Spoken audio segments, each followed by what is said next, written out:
त्यांनी एक उल्लेख महत्त्वाचा केला आहे की 67च्या अगोदरचे मराठा कुणबी असलेल्यांचे पुरावे सापडलेत.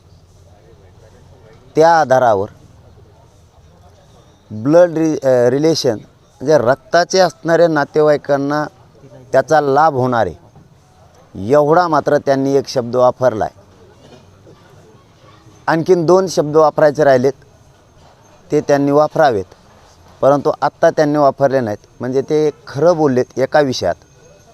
त्यानुसार मराठ्यांना 67च्या अगोदरचे जे पुरावे आहेत कुणबी असलेल्यांचे आत्तापर्यंत उदाहरणार्थ 54 लाख लोकांच्या नोंदी मिळाल्यात. तो उल्लेख त्यांनी केला आहे की त्यांच्या रक्ताच्या सोयऱ्यांना ते दिले जातील त्याचे लाभ. दुसरा त्यांनी एक असा उल्लेख केला आहे की फेब्रुवारीपर्यंत अहवाल येणार आहे. मागासवर्ग आयोगाचा अहवाल दिला जाईल आणि ते आरक्षण टिकवलं जाईल.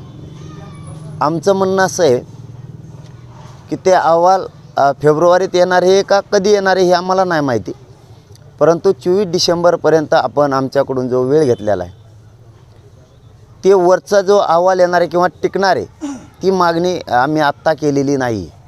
कारण त्याच्यात खूप शंका आहेत. ते टिकल का नाही टिकल, क्युरिटी पिटिशन ओपन कोर्टात घेणार की नाही घेणार, घेतली तर ते दिलेलं आरक्षण एनटी विजेंटेसारखं टिकल का, हे अनेक आवासून प्रश्न मराठ्यांसमोर उभा राहिलेले.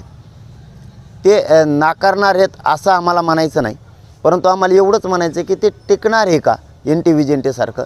आणि ते टिकणारं नाही आहे, कारण ते 50%च्या वर जात आहे. पुन्हा मराठ्यांचा घात होणार आहे. त्यापेक्षा 24 डिसेंबरच्या आत तुम्ही महाराष्ट्रातल्या सगळ्या मराठ्यांना आरक्षण द्यावं. मात्र पुढची जी तुमची डेडलाईन आहे ती आम्हाला मान्य नाही. आम्हाला जर तुम्ही आरक्षण जे आपलं ठरलं आहे त्या कागदाप्रमाणे त्यातला एक शब्द आपण घेतला आहे त्याप्रमाणे आणखीन 2 शब्द त्यामध्ये घेऊन जर 24 डिसेंबरपर्यंत आपण आरक्षण द्यावं याची आम्ही वाट बघतोय.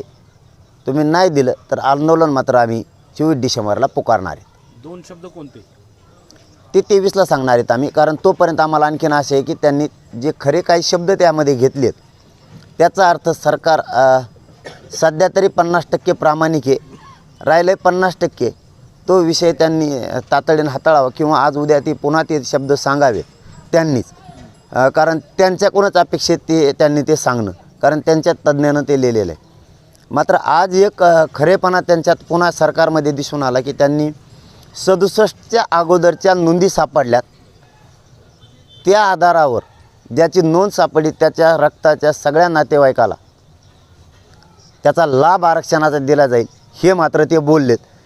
त्यामुळं 24पर्यंत राहिलेलंसुद्धा त्यांनी पूर्ण करावं. आणि सरकार 100% आता वाटतं आहे की मराठ्यांना ओबीसीतून आरक्षण देऊन पूर्ण लाभ ज्या 54 लाख नोंदी मिळाल्या त्या आधारावरती पूर्ण लाभ देतील.